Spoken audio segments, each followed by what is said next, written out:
So in this session, we'll discuss the exercise related to force and extension, the first 9 pages.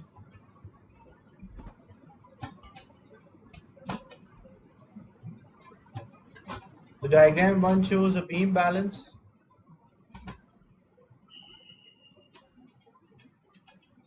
A beaker with a wire loop. So there's a beaker with a wire loop, and that is balanced with the masses on earth. And the beaker is then removed and it is hung from a spring, as you can see, and it is extended 5 centimeter. This experiment, the same experiment was repeated on the moon, where the acceleration of the gravity is less or the value of the gravity is smaller. Which statement describe what happened on the moon? So the beam will be balanced. Why the beam will be balanced? Because it is comparing the mass. So mass does not change. That's why the beam will remain balanced. But what about the extension? This extension of the spring is due to the weight. As we move from earth to the moon, the weight will decrease. So as the weight will decrease, the force on the spring will decrease. If smaller force, then the extension will be smaller as well. So if on earth it was having 5 centimeter extension, on moon, because the weight decreases, so force decreases, that's why the extension will be less. So the beam is balanced, but the spring extended by less than 5 centimeters. So A will be the right answer. Sorry, B will be the right answer.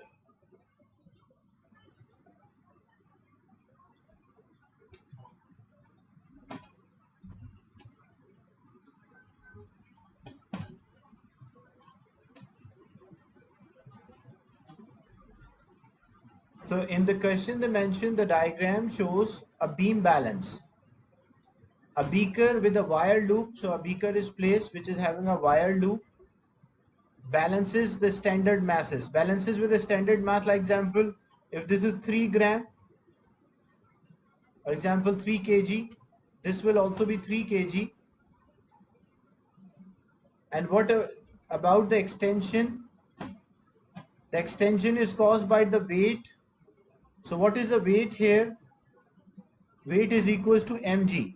So mass is 3 multiplied by gravity is 10, so 3 multiplied by 10. So on earth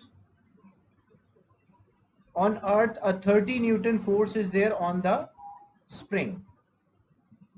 But if we take the whole setup to the moon, so as we know, on the moon the mass also remains same, mass does not change. So if 3 kilogram object is there, it will be balanced with the same 3 kilogram standard masses. So the beam will remain balanced on the moon. But what about the extension of the spring? Because we know the gravity of the moon is 1.6. So if gravity of the moon is 1.6, so what will be the weight on the moon? The mass is 3 and the weight is, the gravity is 1.6. So it will be 3 multiplied by 1.6, which is equals to 4.8. So you can clearly see the weight on the moon is 4.8 compared to the weight on the earth, which was 30 Newton. So on earth, if it was having a 5 centimeter extension, it is extended or increased in size by 5 centimeter. So on moon, the extension will be more than 5, less than 5, or equal to 5. Because the load, the force on the spring is less, so the extension will be smaller. That's why the beam will remain balanced as the mass is same, but the spring extension will be less than 5 centimeter. Is it clear? This question?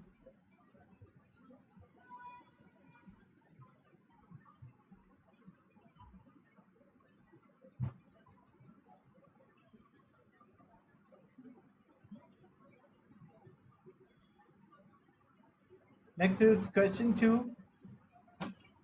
In an experiment is carried out to measure the extension of a rubber band. The results are shown. Which figure is missing? So basically, this is a length. If extension, the increase, if originally it was 15.2 centimeter. So if the original length without any load was 15.2, But when we attach a load, when we add a load, it is extended or increased by 2.1 centimeter. Extension means the increase in size. So that is 2.1 centimeter. So what the missing table means, what will be the total length? So total length is the original length plus the extension. So original length was 15.2 and extension, the increase in length is 2.1. So what is the total length of this spring? It will be 15.2 plus 2.1. That is equals to 17.3. So B will be the right answer. Is it clear? Question 2.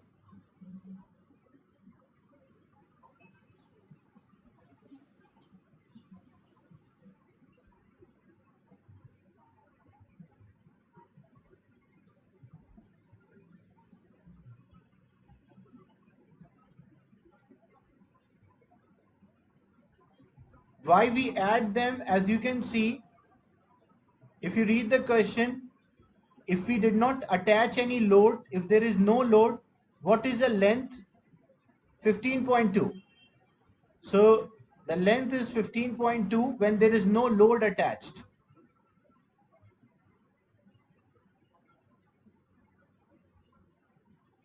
When we attach a 1 Newton,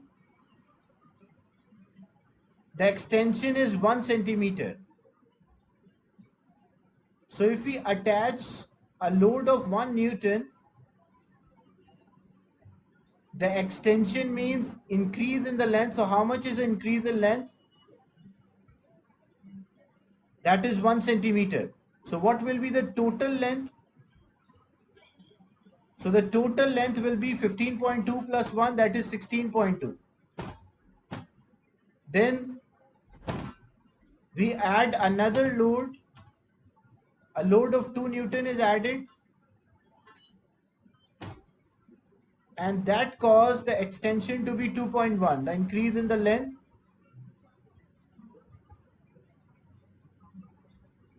is 2.1.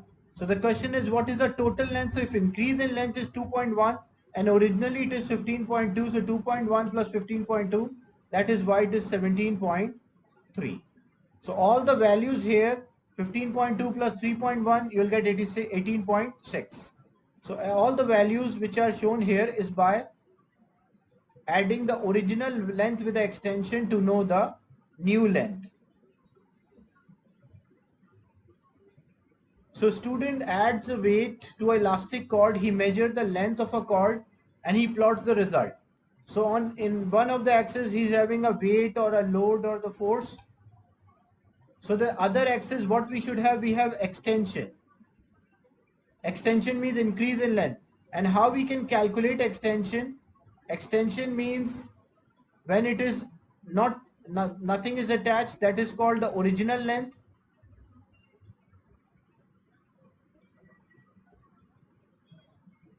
And when we attach a load to this,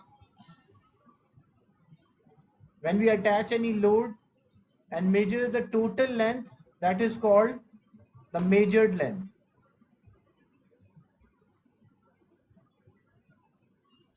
So original length and measured length, I want to plot a graph here for load, force and extension. So how I can get extension or how I can get increase in length? So if the measured length minus original length, what it will give me? It will give me the extension, because Hooke's law graph is always between the force and extension. That's why D is the right answer. Is it clear? Question 3.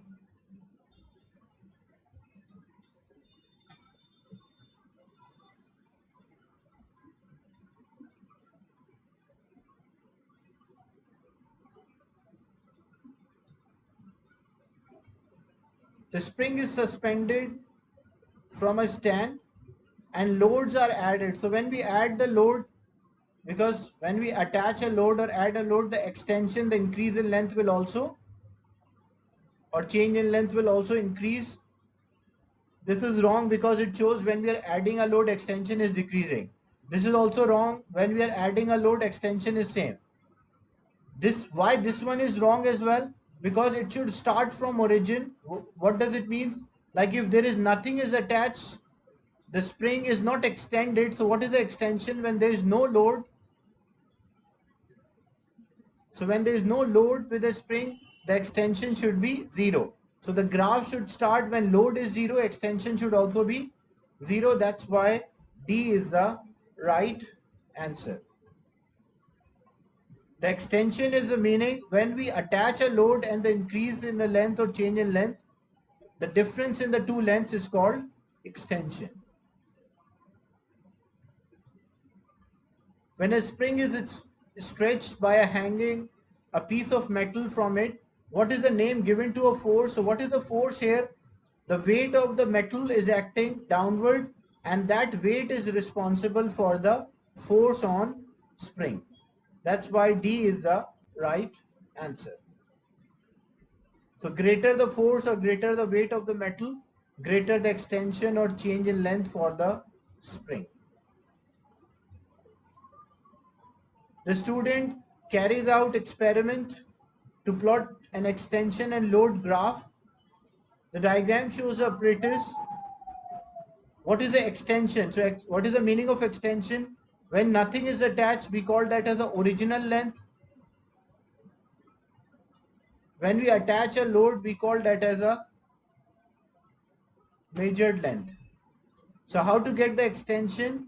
It is measured length minus the original length.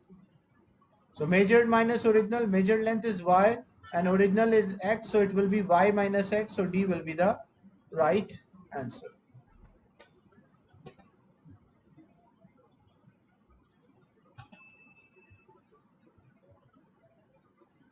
An object with a different masses are hung on 10 centimeter spring. So length of the spring is 10 centimeter.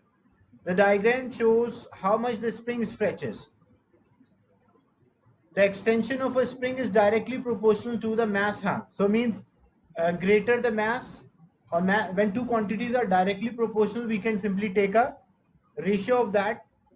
So when we attach 100 gram, when 100 gram is attached, how much is the extension or increase in the length? If total is 200, originally is 10, so the extension is, originally it's 20 centimeter and measured is 20 and original is 10, so the difference is 10. So extension is 10 centimeter. So 100 gram is producing 10 centimeter extension. What will be the mass which make 30 centimeter total length? So how much is extension? Extension is always measured from the original value. So 30 minus 10, so it is producing 20 centimeter extension. So this is producing 20 centimeter extension. So 100 gram is producing 10 centimeter extension. So m gram is producing 20 centimeter extension. When we cross multiply, take a simplest ratio. So 220 into 100 divide by 10. So what we get, we'll get 200 grams. So the mass which is attached here is actually 200 grams, which produce 20 centimeter extension. Is it clear, this question 7? Anyone having a doubt? Question 7.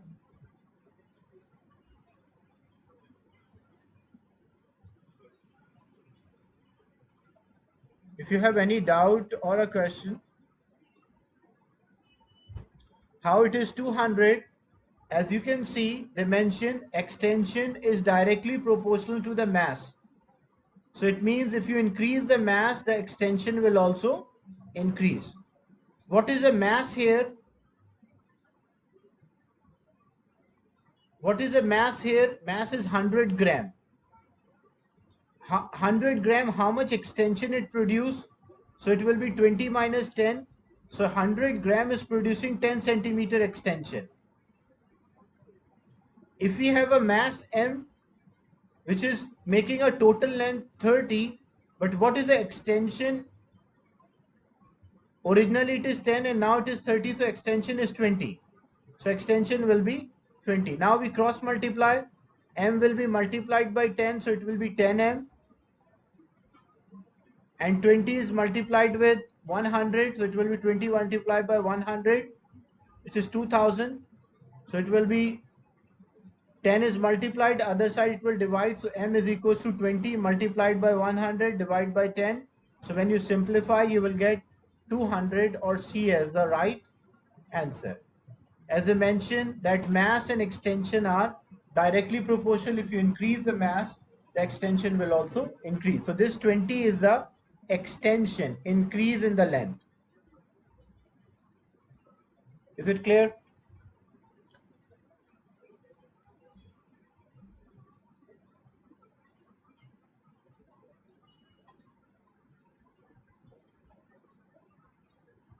The extension load graph is shown.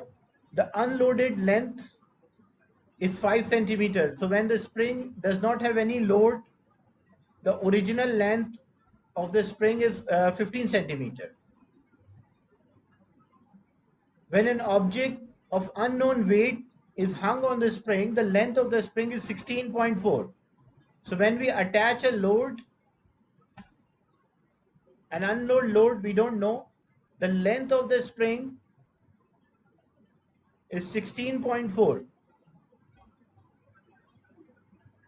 What is the weight? So how to find a weight? The graph is between load and extension, but we have the length. So how much is the extension? If originally it is 15 and now it is 16.4, so the extension will be the measured length minus the original length. So 16.4 minus 15, that is equals to 1.4 centimeter.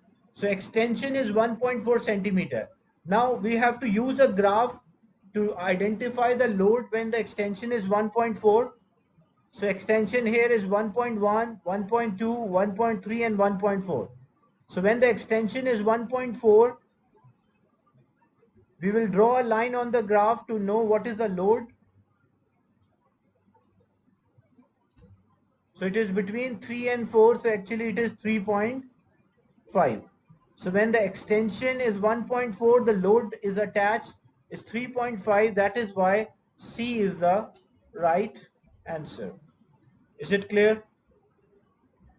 Discussion?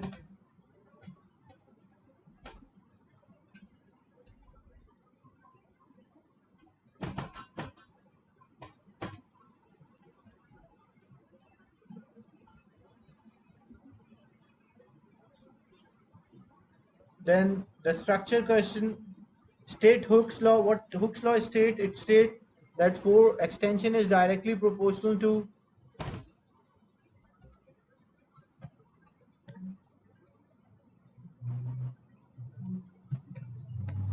applied force within limit of proportionality.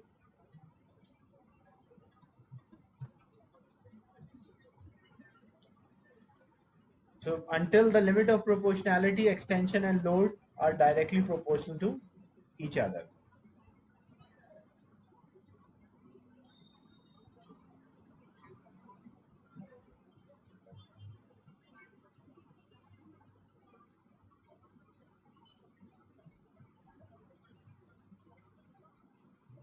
Force up to 120 Newton, spring obeys a Hooke's law. So when we are applying a force of 120, it obeys a Hooke's law. So when the force is 120, extension is 64.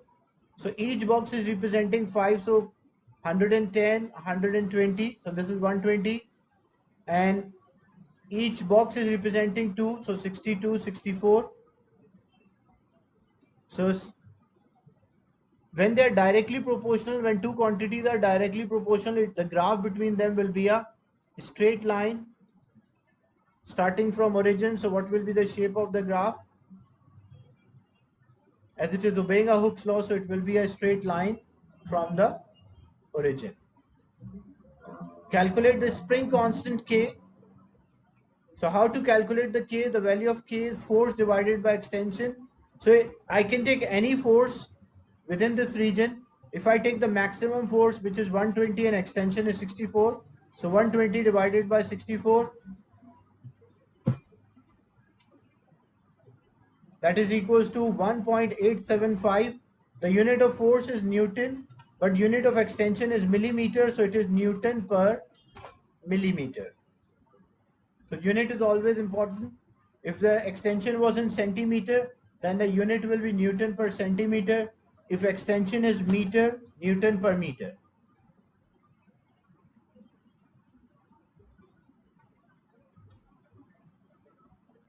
Then student make a spring balance using the spring as in B. The maximum reading on the spring balance is 150. The student tested his balance with a known weight of 140. He observed that the reading is not 140. Like student design a spring balance. The spring balance consists of spring inside. There's a spring inside. And it is having numbers as well. Like example, 10 is there, 50 is there, 100 is there, 140 is there, and maximum 150. So what happened when the student attached 140 Newton load? So what should be the pointer reading? What will be the reading on the balance? It should be 140. But what student observed? He observed that it is not 140. It can be more or less. So it's not 140. It is different from 140. So what could be a possible reason why the student value or student is not getting the same value? It should be 140 according to, as we know, the load is 140, so it should matches with 140. The pointer should balance with 140, but it is not. So what we can say about this, we can say that spring is not obeying the Hooke's law because it is designed where if the spring is obeying a Hooke's law, then these values will be true. But spring deformed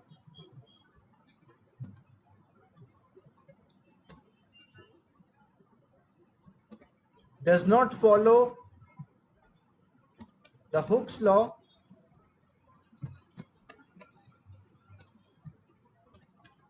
and cross the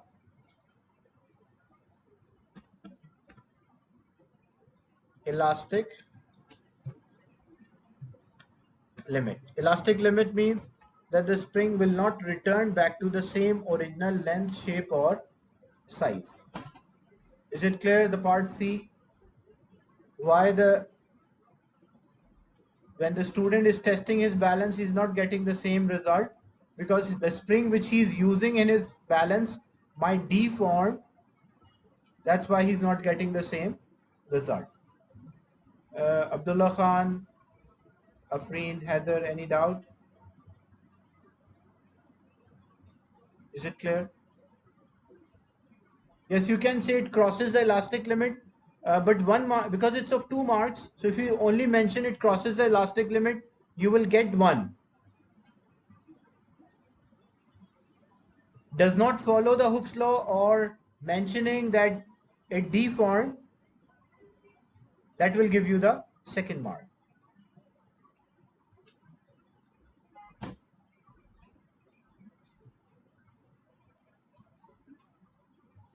In an experiment, the force is applied on the spring as shown. What is the name given to a point Q?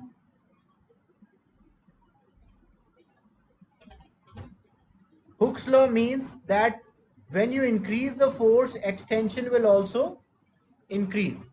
So if extension is not increasing with the same rate, so the value, like example, on a scale on the spring balance, these numbers are equally spaced. Like there will be 50, then there will be 100, then 150. So these numbers will be equally spaced on the balance. But if the spring is not obeying the Hooke's law, then the pointer will not be in the same line, it will be at different positions. So these numbers on the balance are designed that the spring obey the Hooke's law. So if it is obeying the Hooke's law, the numbers will be equally spaced.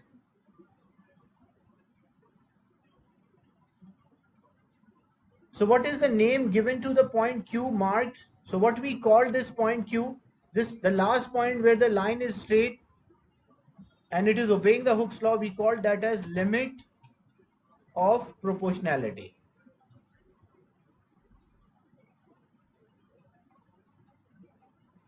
Or you can also say elastic limit.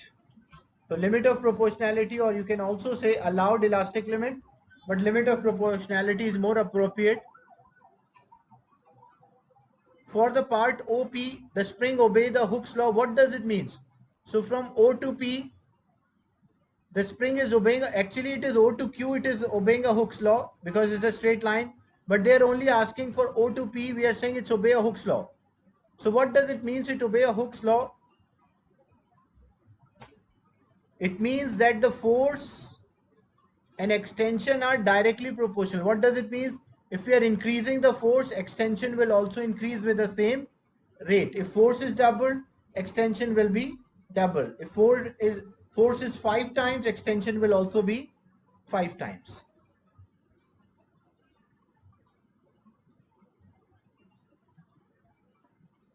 So for the graph part OP, what does it mean? Spring obey a Hooke's law. We can say that force is proportional to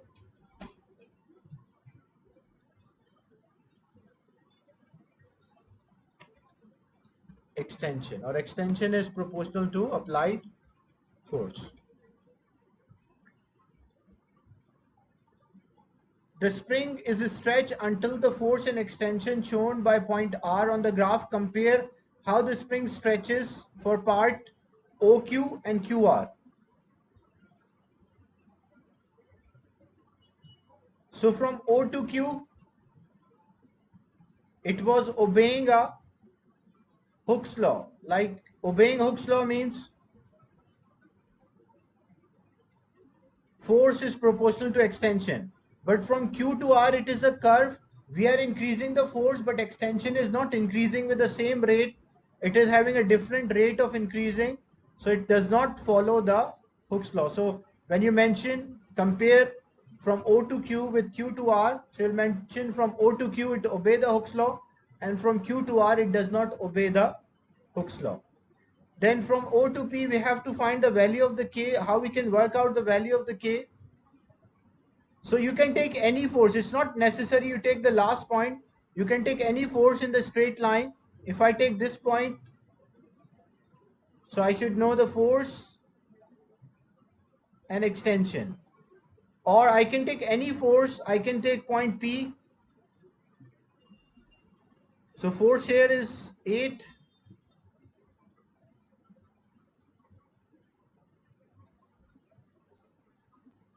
And extension is 2. So K is equals to F divided by E, 8 divided by 2. So that is equals to 4. Unit of force is Newton and unit of extension is millimeter. So it is Newton per millimeter.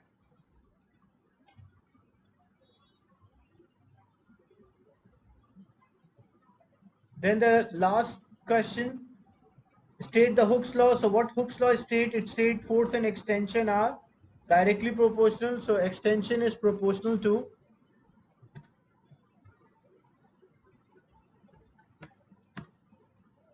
applied force or load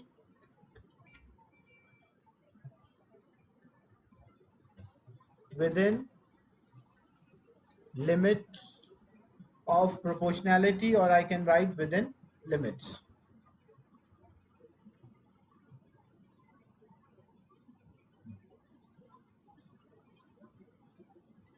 In part B, figure 1.1 shows a graph for stretching force F against the extension. State the feature of the graph that it shows it is obeying a Hooke's law. So when basically Hooke's law state force is proportional to extension. And in mathematics, if two quantities are directly proportional, if I say x is proportional to y, so when x is proportional to y, the graph between the two proportional quantities, it will always be a straight line which is passing through origin. So what is the feature of the graph that shows it is obeying a Hooke's law? Or what is the how the graph shows that force and extension are directly proportional? So how graph shows they are directly proportional? Because it is a straight line which is starting from origin. So any two quantities, if the graph is a straight line and it is passing through the origin or starting from origin, this point is known as the origin. So it is starting from origin and it is a straight line, so it means they are directly proportional. So state the feature of the graph that shows it is obeying a Hooke's law, or feature of the graph which shows force and extension are directly proportional. So how we can say it's a straight line and it's starting from origin, that shows that force and extension are directly proportional. Then calculate the force per unit extension, or K. So how to get the value of the K? We can take any force. So if I took 100 the force, then the extension is 40. So 100 is the force divided by 40, which is 2.5 Newton per millimeter.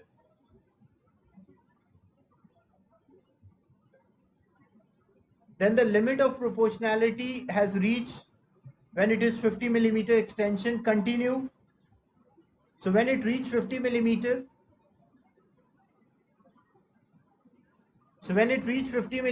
it after that it crosses the limit of proportionality. So now the graph, when we increase the force, extension will also increase, but not with the same rate. So it will be a curve.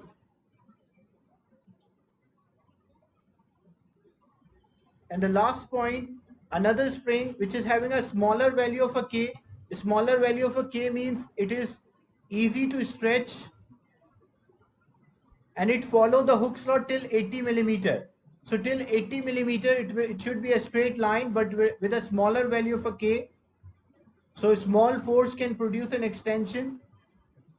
This was a graph for the first part. So we want to plot a graph for a smaller value of a K. So it's for a spring which can be easily stretched. So we need a small force, but it obey the Hooke's law till 80 millimeter. That's why it is a straight line. So this is small K, but it is following the Hooke's law. This one is following the Hooke's law till this point, and after that it does not follow the Hooke's law, and it is having the higher value of K. Is it clear, this part? Anyone having a doubt or a question?